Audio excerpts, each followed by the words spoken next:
এখন আমি যদি আপনার বাসায় টাকা রেখে ব্যাংকে টাকা রেখে আমার অন্য সহকর্মীদের টাকা রেখে যে আমার বিকাশ স্টেটমেন্টটা দেখায় 2000 টাকা আছে, তো এইটাই কি আমার টাকা? বাংলাদেশের গত 50 বছরের যে রাজনৈতিক কালচার, এই দেশের রাজনীতিতে যেভাবে দুর্বৃত্তায়ন হয়েছে, তাতে মাফিয়া লুটেরাই রাজনীতিতে আধিপত্য বিস্তার করেছে। পেশি শক্তি এবং ক্ষমতা কেন্দ্রিক রাজনীতিতে টাকা পয়সা, কালো টাকার একটা আধিপত্য সবসময় ছিল। এখন আমি যদি আপনার আমার বাসায় টাকা রেখে ব্যাংকে টাকা রেখে আমার অন্য সহকর্মীদের টাকা রেখে যে আমার বিকাশ স্টেটমেন্টটা দেখায় 2000 টাকা আছে, তো এইটাই কি আমার টাকা? এখন এইটা দ্বারা তো আর আমি বলছি শোনেন, এখন এইটা দ্বারা তো প্রকৃত চিত্র না। এখন বিষয়টা কার অবৈধ টাকা আছে বৈধ টাকা আছে সেই বিষয়টা নিয়ে আমরা কথা বলবো না, কিন্তু বাংলাদেশের প্রেক্ষাপটে রাজনীতি করতে এবং রাজনৈতিক দল পরিচালনা করতে হলে টাকার প্রয়োজন হয়। আমরা সেটা হারে হারে টের পাচ্ছি। আমাদের টাকা নাই বিধায় এই মুরগির খোপের মতো একটা কার্যালয়ে আপনাদেরকে বসাইয়া ঘামাইয়া ভিজাইয়া এই যে সংবাদ সম্মেলন করতেছি, নিজেরা কষ্ট করতেছি। আমাদের সক্ষমতা নাই বিধে আমরা এত জাঁকজমকপূর্ণভাবে ওইভাবে প্রোগ্রাম করতে পারি না। রাজনীতি যদি কেউ বলে পাবলিক দেয়, অমুকে দেয়, এইটা অনেক ক্ষেত্রে ভুল কথা।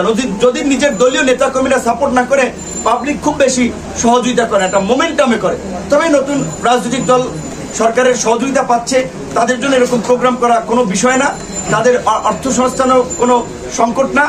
যদিও আমরা বিরোধী দলে থাকা অবস্থায়ও আমাদেরকে নিয়ে নানান ধরনের প্রোপাগান্ডা চালানো হয়েছে, এখনো চালাচ্ছে।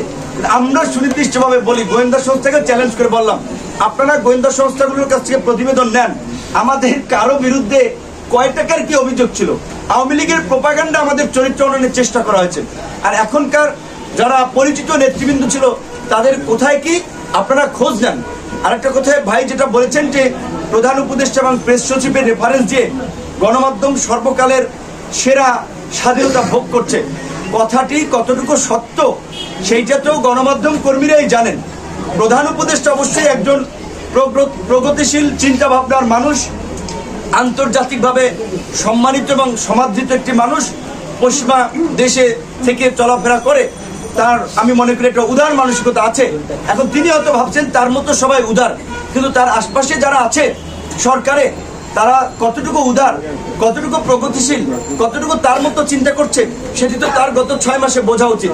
তার সরকারের প্রতি যেভাবে দলমত নির্বিশেষে 6 মাস আগে সমর্থন ছিল একচেটিয়া, সেই সমর্থন আজকে কেন রাজনৈতিক দলগুলো সন্দেহ সংশয়ের চোখে দেখছে? কেন তারা যেভাবে শুরুতে রাষ্ট্র সংস্কারের জন্য ব্ল্যাঙ্ক চেক দিয়েও এখন দ্রুত সময়ের মধ্যে নির্বাচন চাচ্ছে? কেন সরকারের নিরপেক্ষতা নিয়ে প্রশ্ন তুলছে? আমি প্রধান উপদেষ্টার কাছে এটা বলবো, মাননীয় প্রধান উপদেষ্টা, আপনি অত্যন্ত একজন সম্মানিত বিজ্ঞ ব্যক্তি।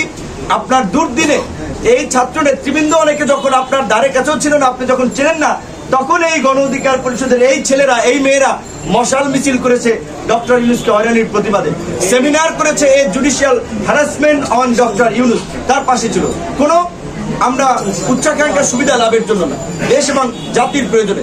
তার প্রতি আমাদের অনুরোধ থাকবে, আজকের এই সংবাদ সম্মেলনকে আমলে নিয়ে এই আদামরা উপদেষ্টা পরিষদ, এই দুর্বল উপদেষ্টা পরিষদ পুনর্গঠন করে আপনি একটি অবাধ, সুষ্ঠু, নিরপেক্ষ নির্বাচনের মধ্যে দিয়ে রাষ্ট্র সংস্কার করে জাতিকে একটি নতুন দিশার সন্ধান দিন।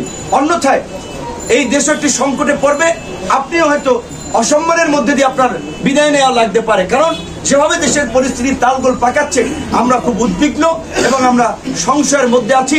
সেই কারণেই আজকে আপনাদের সামনে এই কথাগুলো বলা। ধন্যবাদ।